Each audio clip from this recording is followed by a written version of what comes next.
Hi, this video presents 6 tips for negotiating on a video conference platform. While it's designed for law students, it's really applicable for anyone who might be asked to conduct a negotiation online.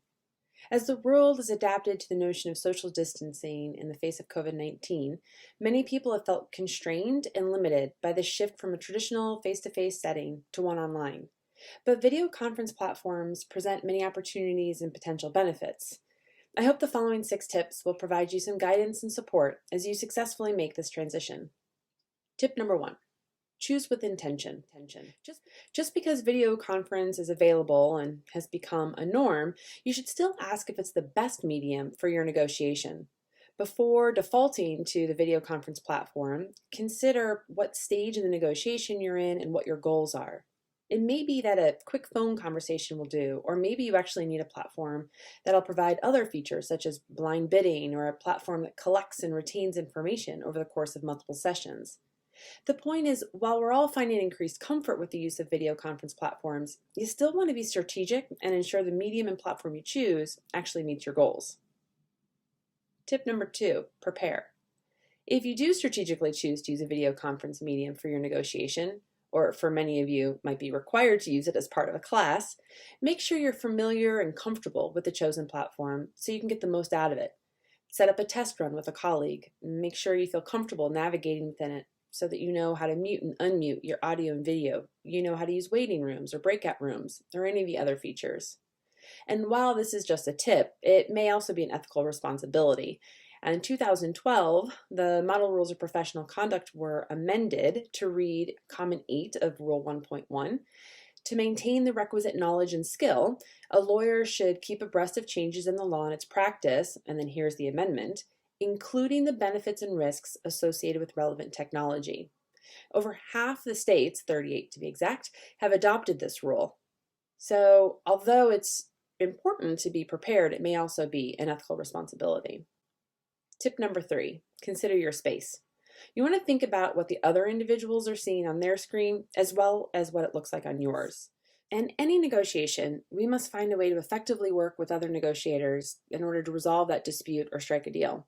And this requires effective communication, rapport building, and trust. This can be difficult in any setting, but deserves special attention when we find ourselves negotiating in an online environment over Zoom or any other video conferencing platform.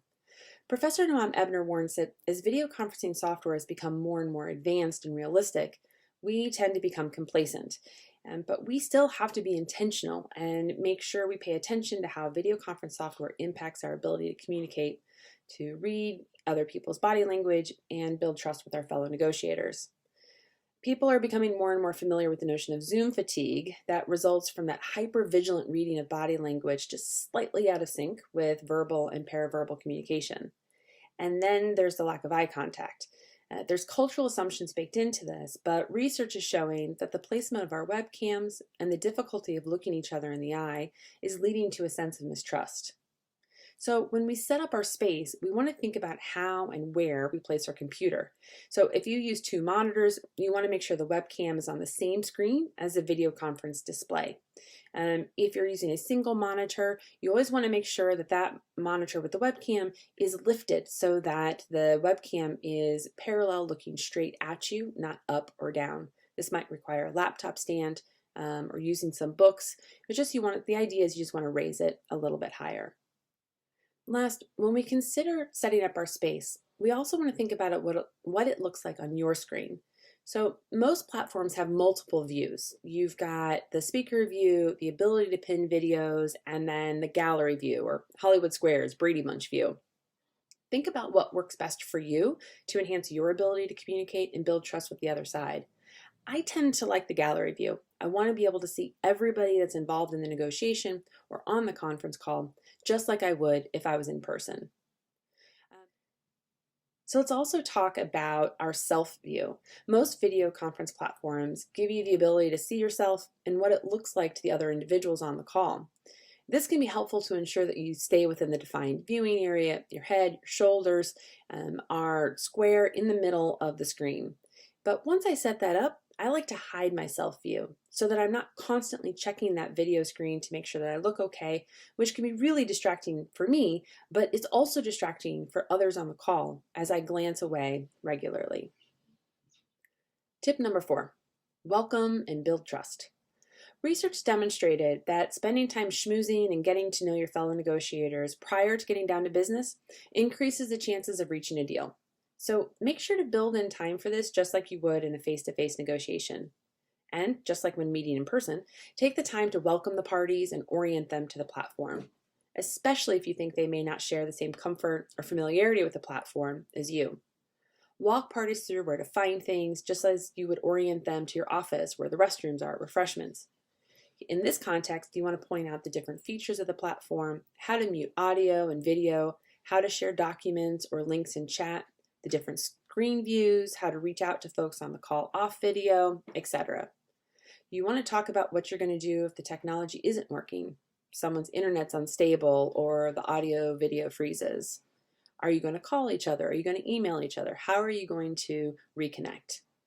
And last, discuss the process, especially if there are more than 2 people on the call. There's an increased likelihood that people will unintentionally speak over each other, and so come up with a game plan. Do you need a facilitator? Should you use features such as raising hand or chat? This initial stage in a video conference negotiation is even more crucial than in an in-person negotiation because of the inherent limitations of video conference to accurately capture and reflect nonverbal communication.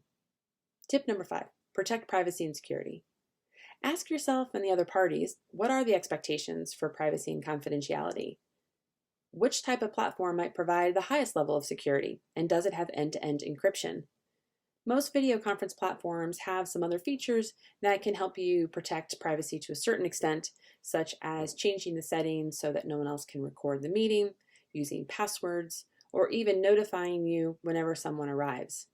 There's also more basic things that you can do. So we want to think about as someone else in the space that can hear the discussions that may not otherwise be on screen. Quick Tiger King reference here. You might want to watch out for the Jeff Lowe's lurking in the background, right? When you're on a video conference or even a regular phone call, you can't tell who else is in the room and might be able to hear the conversation. So if confidentiality and privacy are of any concern to you or your client, take the time to discuss it with the rest of the parties and ensure that folks are in a private location or using headphones even, which not only can enhance the sound quality, but ensures no one else in the room can hear what's going on.